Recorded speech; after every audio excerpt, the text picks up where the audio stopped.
allow us to introduce a new leader in our community. After 21 months of searching and praying for a new pastor, Jay City Church has a new permanent pastor. On April 30th, the congregation called Dr. Randy Carney of West Frankfort to shepherd the church. To introduce him to the community, I recently interviewed Pastor Carney about his new role and the future direction of Jay City Church. Brother Randy, tell us a little about yourself, where you pastored before, and what brought you to Johnson City.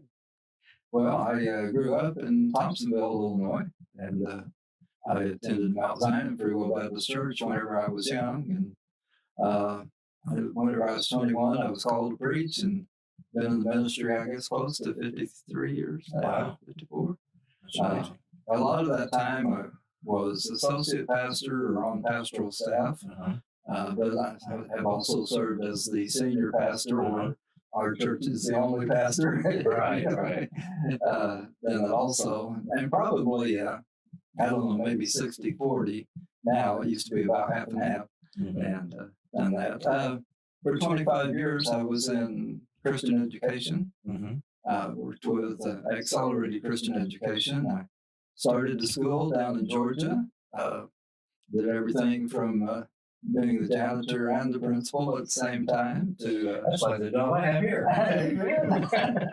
Sounds great. And so anyway, I did that. Eventually, I moved down to Texas, and I worked at their headquarters. I revised their high school science curriculum and worked in a small Christian college. I understand you had a degree that was related to that, right? I did. From SIU? SIU, yes. Undergraduate degree is chemistry, zoology, and speech. Okay. It was a triple concentration program. I don't know if they still have it, but they had it at that time. So anyway, when I entered the ministry, that's where I picked up speech.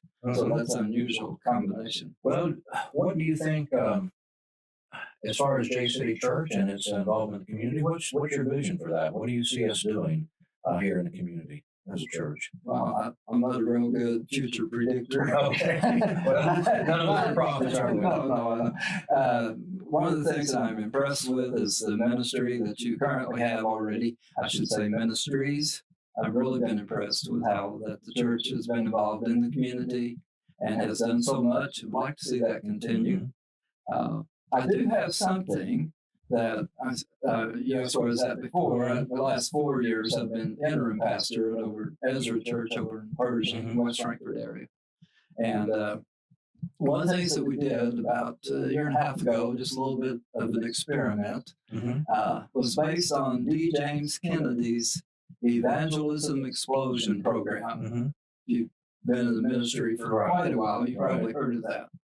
Well, this was a little bit of a twist on that, and it's called Discipleship Explosion. Okay. So we started with a small group, and then it's like a small group, and then we had 2 spin-off groups from that group, and then you go on from there. And the program itself is something that can be facilitated by someone who does not consider themselves to be a teacher necessarily. Okay. That's helpful. And so I'm excited with the prototype that we did. And I mentioned to our advisory board here, I would like to try to continue that. So that's one thing. You know, frankly, what do you think the gifts that God has, or experiences perhaps that God has given you, will be really helpful here in the community? Yeah, the gifts and the experiences, I guess you have to kind of overlap those a little bit. Right. In my situation, I've been involved in a lot of pioneering situations, pioneering ministries, starting things, and that's great.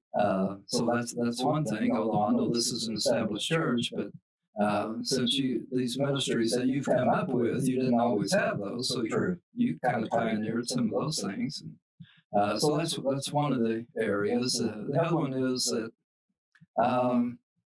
I'm a little bit laid back, I guess, which I think that can have some advantages, you know. In fact, in some of the areas where I have been promoted, and I think that has surprised some people. But I think that the reason why I was because I had 2 abilities or techniques. One was, I think I did well at listening to people. That's great, yeah. And trying to learn from them on that. And the other one was to allow people to embrace their passion and to live it out and do that. Discover what God created them to be. Huh? Yes. That sounds wonderful. Well, Brother Randy, thank you so much for being with us here at Arrow News, J City Center for Hope and Renewal. And we are looking forward to working together with you. And you never know, we may need to call on some of your expertise in marriages and some of our community counseling, some of our vested counseling. So that is one service we offer here. We'd love to see if maybe you and your wife might be involved in helping folks in our community improve their marriages, even one-on-one. We'd be glad to find out more about that. Sounds great. All right. Thank you, Brother Randy. Thank you. God bless you.